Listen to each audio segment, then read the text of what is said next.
ഇന്റർനെറ്റിലൂടെ വിവരങ്ങൾ കൈമാറുന്നതിന് വിവിധതരം ഫയലുകൾ നമ്മൾ ഉപയോഗിക്കാറുണ്ട്.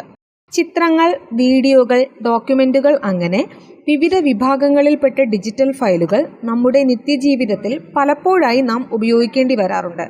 ഇവയെ തിരിച്ചറിയുന്നതിനായാണ് ഫയൽ എക്സ്റ്റൻഷനുകൾ ഉപയോഗിക്കുന്നത്. ചില സർക്കാർ ആവശ്യങ്ങൾക്ക് നമ്മുടെ ID കാർഡുകൾ ഉൾപ്പെടെയുള്ള വ്യക്തിഗത വിവരങ്ങൾ ഡിജിറ്റൽ ചിത്രങ്ങളായോ ഡോക്യുമെന്റുകളായോ അപ്ലോഡ് ചെയ്യേണ്ടി വരാറുണ്ട്.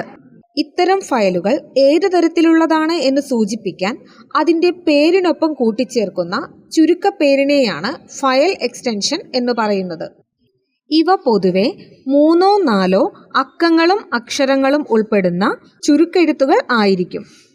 വാർദ്ധക്യ പെൻഷൻ, വിധവാ പെൻഷൻ എന്നിവയ്ക്കുള്ള അപേക്ഷയോടൊപ്പം പാസ്പോർട്ട് സൈസ് ഫോട്ടോകളും അപ്ലോഡ് ചെയ്യേണ്ടതുണ്ട്.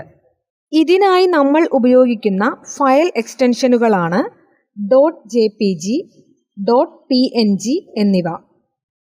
സർക്കാർ ആവശ്യങ്ങൾക്കോ വ്യക്തിപരമായ ആവശ്യങ്ങൾക്കോ നമ്മുടെ കയ്യിലുള്ള ഡോക്യുമെന്റുകൾ അക്ഷയ കേന്ദ്രങ്ങൾ വഴിയോ നമ്മുടെ കയ്യിലുള്ള സ്മാർട്ട് ഫോൺ മുഖേനയോ അപ്ലോഡ് ചെയ്യേണ്ടി വരാറുണ്ട്. ഇതിനുവേണ്ടി ഉപയോഗിക്കുന്ന ഫയലുകളാണ് .doc, .pdf എന്നിവ.